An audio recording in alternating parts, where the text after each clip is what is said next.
Okay, so good afternoon, students. Since I have already given the time, like by 3:15 I logged the meeting, but I don't think anyone else will join because only till now it's only 4 or 5 participants. So I'll just log the meeting and I'll start the class. Okay, okay, sure. So in continuation with our previous lecture, Unit 1, Introduction to Engineering Risk and Uncertainty, and along with the risk methods. So the first topic in continuation is the risk-based decision process. Risk analysis may be represented in a generic format. Generic format which is largely independent of the application. What does generic format means? It means that it is independent of the type of application during the risk analysis process. Example, independent of whether the risk analysis is performed to document that the risk associated with a given activity are acceptable or whether the risk analysis is performed to serve as a basis of management decision. In example for generic format, here it is cited that independent of whether the risk analysis that we will be doing, it is documented or if the risks that is associated with such analysis with a given activity are acceptable or not. And also one more example is there, whether the risk analysis is performed to serve as a basis of management decision, like if risk analysis can be used as the basis for decision making or management of the decision. Okay, so in figure 1.7, a flow chart based on Australian New Zealand code 4369, which was incorporated in 1995, which has also been followed by many other countries, is shown for a generic representation or risk analysis. In the following, the individual steps in the flow chart will be briefly described following Stewart and Melcher's paper, which was published in 1997. So this will be your figure 1.7, generic representation of the flow risk, which is totally based on decision analysis. We'll discuss this when we study it later. So the first one of figure 1.7 is defining the context. A very important step in the process of a risk analysis is to identify or rather to clarify the context of the decision problem, which is or that is the relation between the considered engineering system and or activity and the analyst performing the analysis. So, in risk analysis, while defining any context, the first and very most important step is to identify or to clarify the decision context of the decision problem, which implies that it is the relation between the engineering system that we have considered or the activity or the analyst that is performing the engineering analysis. To this end, it is useful to seek answers for the following questions. So while defining context, we should try to find answers for the given questions. So the first question is, who are the decision makers and the stakeholders and parties with interest in the activity? Example, society, client, state, canton, and organizations. So who are the decision makers and who are the stakeholders? We should first know the decision makers, stakeholders, and the parties which have interest in the activity. So this may be, for example, as society, clients, any state, canton, that is cantonment, or any organization. Next, number 2 question is, which circumstances might have a negative influence on the impact of the risk analysis and its results? So the second question that will come is, under what situations or circumstances, if those situations or circumstances will have a negative impact or influence on the risk factor or the risk analysis and also on the risk analysis results. Number 3 is, which factors may influence the manner in which the risk analysis is performed? Example, political, legal, social, financial, and cultural. The third question is the types of factors which may influence the manner or the pattern in which the risk analysis will be performed. So these factors may be political, legal, social, financial, and cultural. So this is your figure 1.7, which is a generic representation of the flow risk. We discuss about the context, defining the context and the criteria. After that, we have to define the system, and then after defining the system, we have to find out or identify the hazard scenarios, like what may get wrong, what may go wrong, or how it can happen, the hazards, or how we can control the hazards. And after that, it will be divided into another two parts, like you can use two types of analysis of consequences and analysis of probability. After this analysis of consequence and probability, we'll again identify the risk scenarios and again analyze the sensitivities of certain risk scenarios and assess the risk. After assessing, that is after determining the risk, we will also go for the risk treatment. After risk treatment, the monitoring and review process will continue. So this generic representation of the flow risk is based on decision analysis.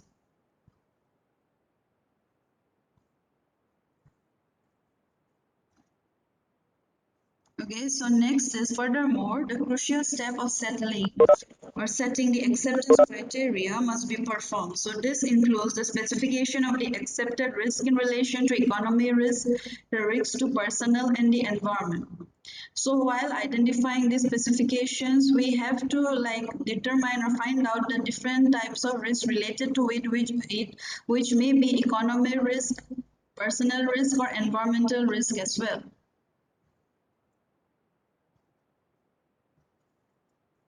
Okay, so when setting the acceptable risk, which might be considered a decision problem itself due to account, should be taken of both international and national regulations in a considered application area. So when you have to when you determine the risk-based analysis, you have to keep in mind that and follow the international and as well as the national regulations in the area of the application where your risk-based analysis should be done. However, for risk analysis performed for decision-making in the private or intercompany sphere with no potential consequences for personal or third parties, the criteria may be established without taking account of such regulations. So in some private or some intercompany organizations, while determining the risk analysis, the regulations you may not take the regulations from international and national regulations, because keeping in mind that there is no potential loss or consequence or results for the persons involved or for the third parties. So the criteria may be changed when it comes to the private or intercompany sphere organization. Next is risk assessment. The risk assessment process is merely a comparison of the estimated risk with the accepted risk, initially stated in the risk acceptance criteria.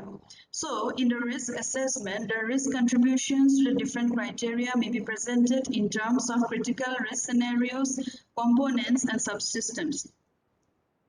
So, different criteria in the risk assessment includes critical risk scenarios, components, and subsystems. Furthermore, the results of the sensitivity analysis may be included as a guideline on possible measures to be taken for the reduction or control of risk should they not be acceptable. So when we determine the results for sensitivity analysis, we can include or we may include the guidelines, the measures that are to be taken for the reduction of the risk or control of the risk. Next is risk treatment. Should the risk not be acceptable in accordance with the specified risk acceptance criteria, in principle, 4 different approaches can be made, namely, so in risk treatment, 4 approaches are made, that is risk mitigation, risk reduction, risk transfer, and risk acceptance. So the first one is risk mitigation. In essence, risk mitigation is implemented by reducing the probability of the occurrence of the hazard scenario to 0. Risk mitigation means occurrence of hazard scenario should be reduced to 0. So in practice, by modification of the system and how this hazard scenario can be made to 0 by the practice or by the modification of the system. The risk of corrosion damages in concrete structures may example be mitigated by the use of non-corrosive reinforcement. So the example I've given here is the use of corrosion damages that takes place in the concrete structures. So this may be mitigated to 0 by the use of non-corrosive reinforcement. Next is risk reduction. It may be implemented by reduction of the consequences or on the probability. So in practice, risk reduction is normally performed by a physical modification of the considered system. So how is risk reduced? By physical modification of the system that we are considering for risk. So considering the risk of fatigue failures in welded joints, this might be reduced by increasing the requirements for quality control of the performed welds.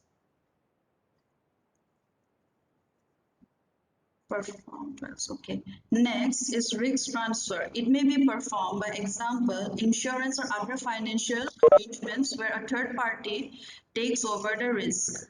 So risk transfer means by transferring the risk to a third party.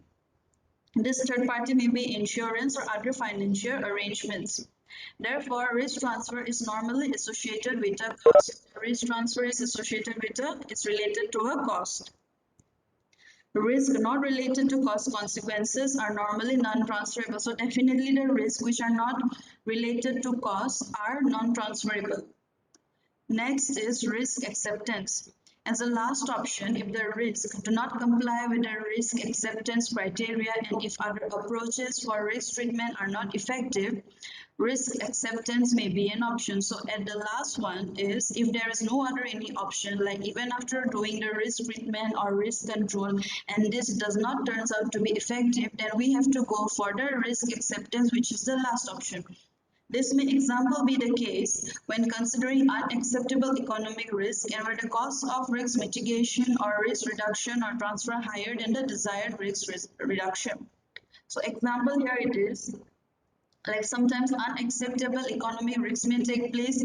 In such unacceptable economic risk, it includes the cost of risk mitigation or risk reduction or transfer, and these costs are higher than the desired risk reduction which has to be done.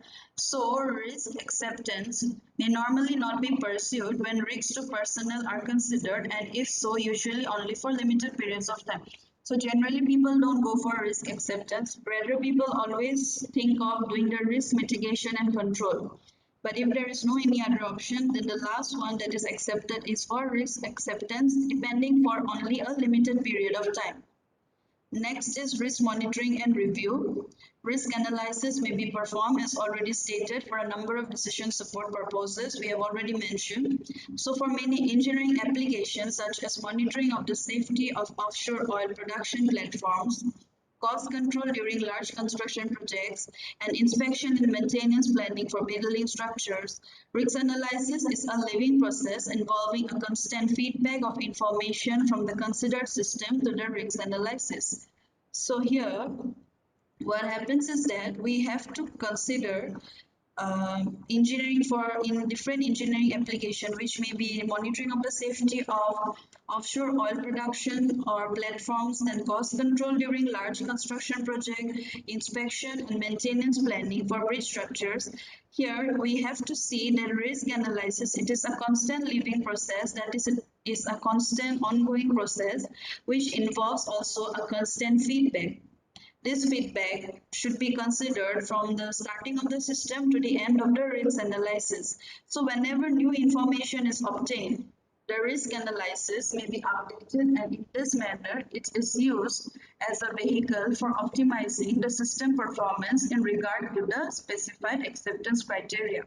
So when you get any new information during the analysis procedure, this needs to be updated, and in this manner, we can use as a vehicle of optimizing the system performance in relation to the acceptance criteria.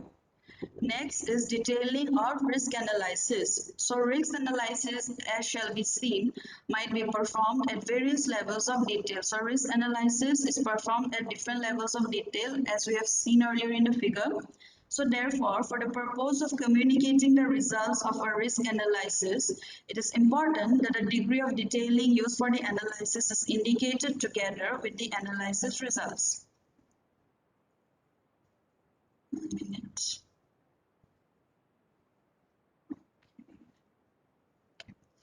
So, when in the purpose of communicating the results of a risk analysis, it is very much important when the degree of detailing that is used for the analysis is indicated together with the analysis results. Otherwise, what happens? The decision maker who uses or who bases his decision making on the result of the risk analysis has no other alternative or ways for assessing the quality of the decision basis. So no general agreement has been established in this regard so far, but in the nuclear industry, the following categorization has been agreed for so-called probabilistic risk analysis, which is PRA, or probabilistic safety analysis, which is PSA. So till now, there is no any general agreement that has been like incorporated or formed, but in the nuclear industry, there are categorizations, and these categorizations are called as probabilistic risk analysis (PRA) or probabilistic safety analysis, which is PSA. So their analysis includes level 1, which is analysis of the probability of occurrence of certain critical events in a nuclear power plant. The first level is analyzing the occurrence of critical events in a power plant. Level 2 is analysis of the probability of occurrence and the consequences of certain critical events in a nuclear power plant, which is the same thing again. And the third one is as for level 2, but in addition, including the effect of humans and the loss of human lives when this might occur. Level 3 includes the probability or analysis of occurrence for the humans, loss of human lives, which might occur while the nuclear test has been done.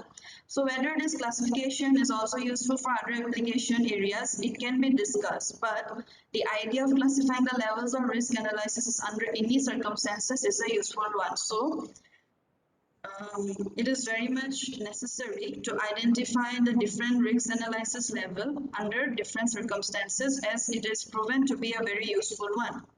So sources of risk engineering. Risk in engineering may be caused by a number of different sources, including natural hazards, technical failures, operational errors, and malvolence.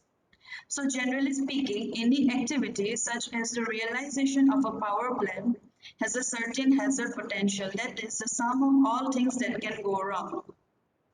Of course, not all of the things that potentially might go wrong will in fact go wrong. It clearly depends on the probability that the hazards will actually occur. So in the following, some statistic information on risk for individual sources of risk and causes of risk will be provided and discussed. So in our next class, we will continue with the same thing, risk engineering. I want you to give your attendance in the chat box now. Thank you.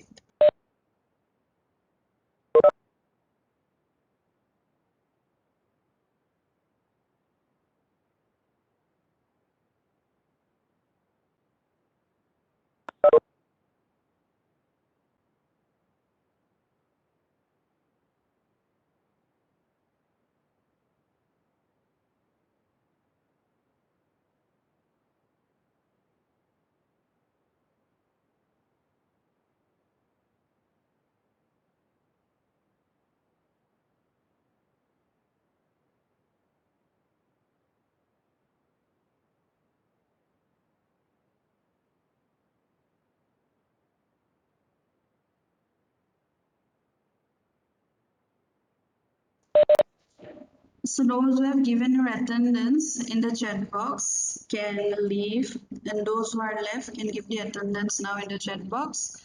Thank you.